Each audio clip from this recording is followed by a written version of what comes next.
السلام علیکم. آج ہم بیان دیکھیں گے مفتی ندیم اختر ثقافی کا. اس کا ٹائٹل ہے پیر سے عقیدت کیسی ہونی چاہیے. چلو شروع کرتے ہیں. کل اناسم بامامہم، قیامت کے دن ہر بندہ، ہر انسان اپنے امام کے ساتھ اٹھایا جائے. اچھا، یہاں امام سے مراد مسجد کے امام صاحب نہیں ہے، یہاں امام سے مراد پیر طریقت ہے. یہاں امام سے مراد آپ کا روحانی استاذ ہے. تو ہر بندہ اپنے امام کے ساتھ اٹھایا جائے گا. بغداد کی گلیاں ہیں، بغداد کی گلیاں ہیں. ایک بوڑھی ہے خاتون جس کی عمر 55 سال، اس کا شوہر ہے جس کی عمر ہے 60 سال. عشاء کی نماز کے بعد کا وقت ہے، کھانا کھانے بیٹھے ہیں، کھانا کھانے کے لیے بیٹھے ہیں. شوہر نے لقمہ توڑا، ابھی منہ کی طرف بڑھا ہی تھا کہ خاتون نے کہا کہ کھانا کھا رہے ہو، کہیں ایسا نہیں ہو یہ آخری لقمہ ہو. وہ گھبرا گیا، کہنے لگی تمہاری عمر 60 سال کی ہو گئی ہے. کہا کہنا کیا چاہتی ہو وہ بتاؤ، کہنا کیا چاہتی ہو وہ بتاؤ. کہا تمہاری عمر 60 سال کی ہو گئی ہے اور ابھی تک کسی کے مرید نہیں ہوئے ہو، ابھی تک کسی کے مرید نہیں ہوئے ہو. حضرات گرامی قدر، حضرت جنید بغدادی، حضرت بایزید بستامی فرماتے ہیں کہ میں ایسے امام کے پیچھے نماز ہی نہیں پڑھتا جس کا کوئی پیر نہ ہو، کیونکہ جو کسی کا خود مرید نہیں ہو میرا امام کیا بنے گا. اور حضور مخدوم اشرف جہانگیر سمنانی فرماتے ہیں میں تو ایسے بازار سے، ایسی دکان والے سے سامان تک نہیں خریدتا جو کسی کا مرید نہ ہو، کیونکہ جب وہ غلطی کرے گا تو اس کی اصلاح کون فرمائے گا، اس میں سدھار کون کرے گا. تو اس خاتون نے اپنے شوہر سے کہا کہ مرید ہو جاؤ، 60 سال کی عمر ہو چکی ہے، کہیں ایسا نہ ہو کہ یہ رات تمہاری آخری رات ہو. کل کو جب رب ذوالجلال نے فرمایا یوم ندعو کل اناس بامامہم، کہ قیامت کے دن ہر بندہ اپنے امام کے ساتھ اٹھایا جائے گا، تم کس کے ساتھ اٹھائے جاؤ گے؟ تمہارا تو کوئی امام ہی نہیں ہے، کوئی پیشوا ہی نہیں ہے، کوئی پیر ہی نہیں ہے. بوڑھے کے دل میں یہ بات لگ گئی، یہ بات لگ گئی اس کے دل میں. کھانا کھا کر فارغ ہوا، کمرے میں گیا، بستر پر لیٹا، مگر نیند نہیں آ رہی. اب دل تڑپتا ہے، ڈر لگتا ہے، خوف آتا ہے کہ کہیں ایسا نہ ہو آنکھیں بند کروں اور نکل لوں، کہیں ایسا نہ ہو یہ رات آخری رات ہو جائے. اب بزرگ ٹینشن میں اٹھا، وضو کیا، 2 رکعت نماز شکرانے کی ادا کی. سبحان اللہ. مولا تیرا شکر و احسان، تو نے اب تک زندگی دی ہے، اتنی زندگی اور دے دے کہ کسی کا مرید ہو جاؤں. سبحان اللہ. مولا اتنی زندگی اور دے دے. رات کا تیسرا پہر ہے، رب سے دعا کے لیے ہاتھ اٹھایا، رب نے دل میں ڈالا تو رب سے ہی دعا مانگ لی، مولا اب میں گھر سے باہر نکلوں گا، چوراہے پر جاؤں گا، جو پہلا شخص مجھے نظر آئے گا اسے اپنا پیر بنا لوں گا، جو پہلا شخص مجھے نظر آئے گا اسے اپنا پیر بنا لوں گا. بزرگ اٹھا، گھر سے باہر نکلا، چوراہے پہ پہنچا. یہ وہ وقت تھا جب چوری کے لیے سب سے بہترین وقت مانا جاتا ہے.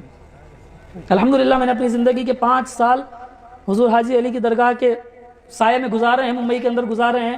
وہاں پر چوریاں اکثر رات کے تیسرے پہر میں ہوتی ہیں، تیسرے پہر کے اندر، کیونکہ ممبئی سوتی نہیں ہے. چور اس کو سب سے بہتر وقت مانتے ہیں اپنی چوری کے لیے، کیونکہ اس وقت گہری نیند ہوتی ہے لوگوں کی. تو بغداد کی گلیوں میں چور کی ٹولی نکلی ہے، ہر چور نے اپنا اپنا مکان پہ نشان لگایا ہوا ہے، اس مکان پر مجھے چوری کرنی ہے. اتفاق یہ ہوا کہ ٹولی آگے نکل گئی تھی، ایک چور پیچھے رہ گیا تھا. اس کا نکلنا ہوا چوراہے پر، اس چور کا آنا ہوا سامنے. اس چور کو دیکھا، اس نے آؤ دیکھا نہ تاؤ، پکڑ لیے چور کے پاؤں. حضرات اب تو مرید کر لیجئے، اب تو مرید کر لیجئے. اس نے کہا بھیا میں چور ہوں، اگر تجھے مارنا ہے تو مار لے، تھانے میں پکڑانا ہے پکڑوا دے، مگر مذاق مت کر. یہ کیا مذاق ہوا، مجھے پیر بنا رہا ہے تو، میں تو خود کسی کا مرید نہیں ہوں. اب بزرگ اس کو بھی نصیحت کرتے ہیں کہ آپ کو نہیں پتا یوم ندعو کل اناس بامامہم، قرآن میں فرمایا رب ذوالجلال نے کہ قیامت کے دن ہر انسان اپنے امام کے ساتھ اٹھایا جائے گا. میں نے اپنا امام ڈھونڈ لیا، آپ کو آپ اپنا امام ڈھونڈ لیں. میں نے اپنا امام آپ کو مان لیا، آپ اپنا امام ڈھونڈ لیں. اس چور نے کہا بھائی میں چور ہوں، میری بات کو سمجھ، میں تجھے مرید نہیں کر سکتا. کہا حضور مرید تو آپ کا ہی ہونا، کیونکہ میں تو رب سے وعدہ کر کے نکلا ہوں. انہوں نے بڑا سمجھایا، بڑا سمجھایا، مگر یہ سمجھنے کو تیار نہیں، مرید تو آپ کا ہی ہونا ہے. وہ جب پریشان ہو گیا تو اس نے کہا چل ایک کام کر، تو میرے ساتھ چوری کرنے چل، تب تو تجھے یقین آئے گا. کہا ٹھیک ہے چلیے، میں نے تو آپ کا دامن پکڑ لیا، آپ کی اقتدا میں ہوں، آپ کہو چوری کرنے تو چوری کرنے چلا جاؤں گا. دامن تو پکڑا تھا جنت میں جانے کے لیے، لیکن اگر آپ کہیں گے چوری کرنے تو ٹھیک ہے چوری کرنے چلتا ہوں، کیونکہ پیر ہے نا، وابستگی ایسی ہوتی ہے. اس نے کہا نہیں اب تو آپ کا دامن پکڑ لیا، جب آپ کا دامن پکڑ لیا تو اب تو آپ چوری کرنے کے لیے کہو گے تو وہاں بھی چلا جاؤں گا، وہاں بھی چلا جاؤں گا. پھر وہ اپنے ساتھ انہیں لے کر گئے، وہ لے کر جانے لگا چور. گھر کے قریب پہنچا تو اس نے سوچا کہ یہ نیک آدمی ہے بیچارہ پریشان بلا وجہ میرے ساتھ الجھ جائے گا، یہ بھی سیدھا سادہ سا بندہ ہے بلا وجہ الجھ جائے گا۔ اس سے کہا چل ایسا کر تو باہر انتظار کر اور میں چوری کرنے جاتا ہوں۔ اچھا چل بتا کس گھر میں چوری کروں، کس گھر میں چوری کروں؟ اچھا اس سے پہلے ایک بات اور ہوئی، جب اس نے کہا نا کہ میں تو چور آدمی ہوں، گنہگار آدمی ہوں، سیاکار آدمی ہوں، تو اس نے کہا حضرت اب تو پکا معاملہ ہے کہ آپ ہی میرے پیر بنیں گے۔ اس نے کہا بھائی تو عجیب آدمی، میں تجھ سے کہہ رہا ہوں میں گنہگار آدمی ہوں اور تو کہہ رہا پکا معاملہ آپ ہی پیر بنیں گے، وجہ کیا؟ کہنے لگا حضرت میں اس سے پہلے کئی پیروں سے ملا ہوں، وہ اپنی تعریف خود کیا کرتے ہیں، اپنی بڑائی خود بیان کرتے ہیں، یا تو پھر ان کے چیلے چپاٹے ہوتے ہیں جو ان کی تعریف کر رہے ہوتے ہیں، مگر حضرت آپ کی عاجزی تو دیکھو، آپ کی انکساری تو دیکھو، آپ کا زمین سے جڑاؤ تو دیکھو، آپ کہہ رہے ہو میں گنہگار سیاکار بندہ ہوں، حضرت پیر تو آپ ہی بنیں گے۔ تو کہا چل بتا کون سے گھر میں چوری کروں؟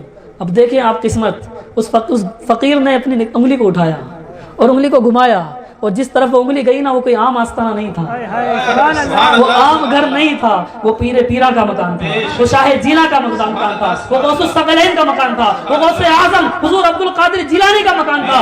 جب ادھر اشارہ کیا نا کہ اس گھر میں چوری کرنے جا، تو اس چور نے بھی کہا تو نے تو میری قسمت سنوار دی، سبحان اللہ سبحان اللہ، تو نے تو میری قسمت سنوار دی۔ میں نے دیکھا ہے اس گھر کا مکی، اس گھر میں رہنے والا بڑا مالدار ہے، اس کے پاس بڑے اچھے کپڑے پہنتا ہے، وہ لوگوں کو سونے کے سکے بانٹتا ہے، جو بھی اس در پر جاتا ہے خالی نہیں لوٹتا۔ اب تو میں اسی گھر میں چوری کروں گا، تو باہر انتظار کرنا۔ وہ اندر داخل ہوا، سبحان اللہ سبحان وہ اندر اللہ، داخل ہوا، تاریکی تاریکی تھی، سبحان اللہ، تاریکی تاریکی، اندھیرا ہی اندھیرا تھا۔ وہ گھر میں گھسا، حضور غوث اعظم کی آہٹ پائی تو چھپ گیا، ادھر ہاتھ بڑھاتا تو ہاتھ میں مسلح آتا، ادھر ہاتھ بڑھاتا تو ہاتھ میں تسبیح آتی، ادھر ہاتھ بڑھاتا تو ہاتھ میں لوٹا آتا۔ دل میں خیال آیا کہ عجیب معاملہ ہے، دکھنے میں تو مالدار دکھتا ہے مگر گھر میں ایک سونے کا سکہ بھی نہیں رکھا، یہ مسلح ہاتھ آتا ہے، کبھی تسبیح ہاتھ آتی ہے، اگر یہ لے کر جاؤں گا تو مجھے اور بڑا پیر سمجھے گا، وہ اور بڑا پیر سمجھے گا۔ اگر رب مسلح لے گیا تو کہے گا کتنے عبادت گزار ہیں، مسلح ساتھ رکھتے ہیں۔ تسبیح لے کے جاؤں گا تو کہے گا کتنے ذکر کرنے والے ذاکر ہیں، اگر لوٹا ساتھ لے کے جاؤں گا تو کہے گا تہجد گزار ہیں، تہجد پڑھنے جا رہے ہیں، وہ مجھے اور بڑا پیر مانے گا۔ وہ ابھی کشمکش کے عالم میں تھا، حضور غوث اعظم کی آہٹ پائی تو ایک کونے میں چھپ گیا۔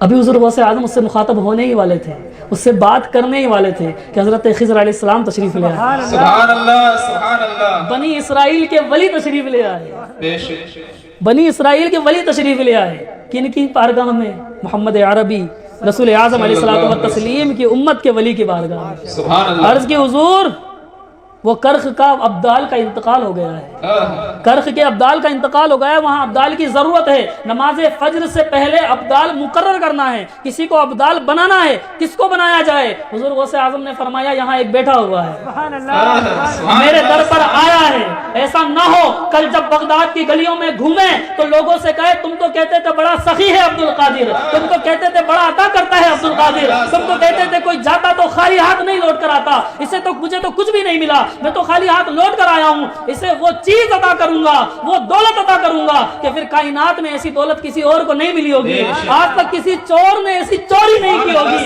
جو چوری اسے عطا کروں گا۔ حضور غوث اعظم نے اس کا ہاتھ پکڑا، اسے باہر نکالا اور فرمایا آج سے تم کرخ کے ابدال ہو۔ سبحان اللہ، نعرہ تکبیر، نعرہ رسالت، نعرہ غوث، نعرہ غوث، نگاہ ولی میں وہ تاثیر دیکھی، بدلتی ہزاروں کی تقدیر دیکھی، اور چور بنے ابدال یہاں پر، چور بنے ابدال یہاں پر، مردے ہوئے پل میں زندہ، میرے غوث اعظم کا رتبہ ہی کچھ ایسا ہے، سبحان اللہ سبحان اللہ، بے شک، ان کی ولایت کا لوگو درجہ ہی کچھ ایسا ہے، ہم پر ہے سایہ غوث اعظم۔ بے شک، سبحان اللہ سبحان اللہ، پھر ان کو سامنے بٹھایا، اس چور کو سامنے بٹھایا اور پھر اس کو اپنی نگاہوں سے پلانا شروع کیا، سبحان اللہ سبحان اور پھر وہ انداز کہ تو نے پی کتابوں سے میں نے پی نگاہوں سے، تو نے پی کتابوں سے میں نے پی نگاہوں سے، بہت فرق ہے ساتھی تیرے میرے پینے میں۔